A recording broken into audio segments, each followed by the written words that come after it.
Bonjour, on se retrouve pour la seconde vidéo de la série du guide complet et pas à pas de la musculation spéciale femme.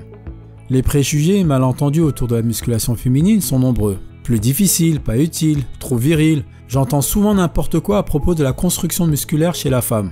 Aujourd'hui, cassons les mythes. Les mythes autour de la prise de masse musculaire chez les femmes, le vrai du faux. Les femmes ne peuvent pas se muscler aussi efficacement que les hommes. L'étude de Gentil déconstruit ce mythe. Suite à un programme d'entraînement de résistance, ils n'ont pas trouvé de différence entre les hommes et les femmes dans la prise de masse musculaire et de force. Sachant que la testostérone est partiellement responsable du processus de synthèse de protéines musculaires selon Griggs, vous vous demandez peut-être comment c'est possible. Car oui, les femmes produisent 15 à 20 fois moins de testostérone que les hommes. Mais deux hormones très féminines participent activement à la prise de muscle. Les oestrogènes. D'après une méta-analyse de Tidus, de très nombreuses recherches scientifiques ont montré que l'œstrogène augmente de manière significative la force musculaire indépendamment de la prise de masse. L'étude de Vandenberg souligne que l'hormone humaine de croissance est 3 fois supérieure chez les femmes que chez les hommes. Elle est l'une des responsables de la croissance musculaire.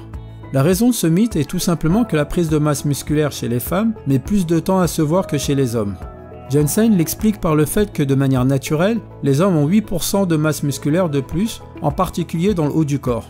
Ainsi les résultats mettent plus de temps à se voir pour vous mesdames, mais la musculation est tout aussi rapide et efficace que chez ces messieurs. Si une femme fait des entraînements de force et poids, elle va avoir un physique de bodybuildeuse. Disons que oui, c'est possible, à condition de le vouloir. Pour que les muscles gonflent sous l'effet des entraînements, il va falloir travailler pour. En poussant toujours plus loin les résultats, lorsque vous atteignez les résultats que vous voulez, c'est là qu'il faut passer à des entraînements qui vous permettent de conserver l'apparence qui vous plaît, plutôt que de pousser l'intensité. En prenant beaucoup de masse en même temps que des entraînements intenses, au même poids, la masse graisseuse rend plus de place que la masse musculaire. Alors en devenant plus musclé et perdant de la graisse, on devient en fait plus mince. Prendre du muscle au point de gonfler, ça n'arrive donc pas au cours d'entraînement de force classique. Il faut aussi s'arranger pour intégrer beaucoup de calories et intensifier son activité sportive. En ayant une alimentation spécifique, voire en prenant des stéroïdes. Une fois encore, gonfler et dessiner ses muscles n'est pas le fruit du hasard. Une alimentation très particulière est nécessaire. Parfois même, il faut prendre des anabolisants. Ainsi, pour devenir une Hulk féminine, il faut le vouloir. La prise de masse et les entraînements sont adaptés à vos objectifs, et les changements prennent du temps. Il n'y a pas de risque que vous vous réveillez un matin avec un physique trop musclé selon vos goûts. Les femmes ont besoin de se tonifier plutôt que se muscler. Bon, déjà, se tonifier, ça ne veut pas dire grand-chose. Cette expression, comme le souligne Shortland, est commune et pourtant mal définie. C'est généralement une manière plutôt subjective de définir un corps comme étant mince et musclé sans être dessiné.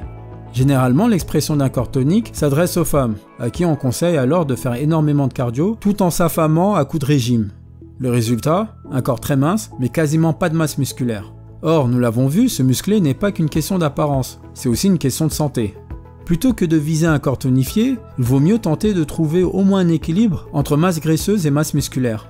Selon Gallagher, voici ce qui indique les pourcentages de masse graisseuse. Inférieur à 18,5% sous-poids, supérieur à 25% surpoids et supérieur à 30% obésité. En général, les personnes qui se lancent dans l'entraînement de force visent un pourcentage de masse graisseuse autour de 20%. Il est essentiel de se muscler.